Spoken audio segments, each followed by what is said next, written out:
నేను ఒక software company ఉంది నాకు. నా కంపెనీలో ఒక 30 మంది పనిచేస్తారు.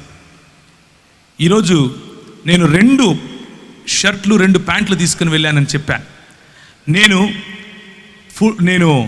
100% నా సాఫ్ట్వేర్ కంపెనీకి ఉదయాన్నే నేను బ్యాగ్ వేసుకుని వెళ్తూ ఉంటే నా భార్య అంటుంది, చర్చికి వెళ్తున్నావా, వెళ్ళరా అంటది. ఆరాధనకి వెళ్తున్నావా, మంచిగా వెళ్ళరా, మంచిగా ఆరాధన చెయ్యి అని చెప్తుంది. నేను వెళ్ళి పనిచేసే నా సాఫ్ట్వేర్ కంపెనీ కూడా దేవుని రాజ్యములో ఉపయోగపడాలి. దేవుని రాజ్యము అది. దానికి ప్రభువు దేవుడై ఉండాలి, దానికి ప్రభువు క్రీస్తై ఉండాలి. నేను నడిపించే సాఫ్ట్వేర్ కంపెనీలో దేవుని రాజ్య విలువలు కనిపించాలి. మాకందరికీ యేసు ప్రభువే బాస్ అయి ఉండాలి.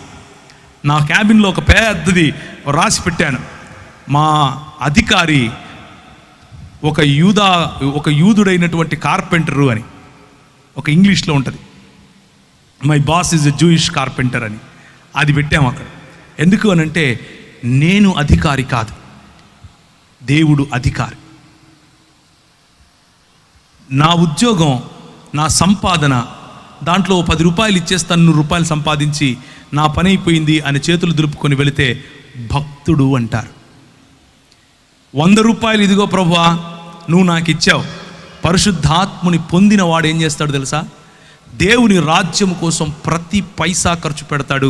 తన కుటుంబముతో సహా ప్రతి చోట దేవుని రాజ్యాన్ని చూస్తాడు. నా కారు నీది, నా ఇల్లు నీది, నా జీవితము నీది, నా శరీరము నీది, నా మనస్సు నీది, సంపూర్ణముగా పానార్పణముగా పోయబడతాను. ఇది పరిశుద్ధాత్ముడిచ్చే ఛాలెంజ్, ఇది పరిశుద్ధాత్ముని పిలుపు. పరిశుద్ధాత్ముడు పిలిస్తే ఇలా పిలుస్తాడు. కేవలం గెంతులేసి చప్పట్లు కొట్టేసి ఇంటికి వెళ్ళిపోయి మతంలో బతుకుతాను అని అనుకుంటే all the best to you brother, చాలా సంతోషం, భక్తుడిగా ఉండిపో, నిన్నెవరు కదిలించక్కర్లేదు. కానీ పరిశుద్ధాత్ముడు కదిలిస్తే ఏం చేస్తాడో తెలుసా? ఒక స్టెఫెనును లేపుతాడు. పరిశుద్ధాత్ముడు కదిలిస్తే ఏం చేస్తాడో తెలుసా? ఒక పౌలును లేపుతాడు. పరిశుద్ధాత్ముడు కదిలిస్తే ఒక శీలను లేపుతాడు. పరిశుద్ధాత్ముడు కదిలిస్తే ఒక తిమోతిని లేపుతాడు. పరిశుద్ధాత్ముడు కదిలిస్తే ఒక తీతును లేపుతాడు. ప్రతి ఒక్కరూ వారి జీవితాన్ని పానార్పణాలుగా పోశారు.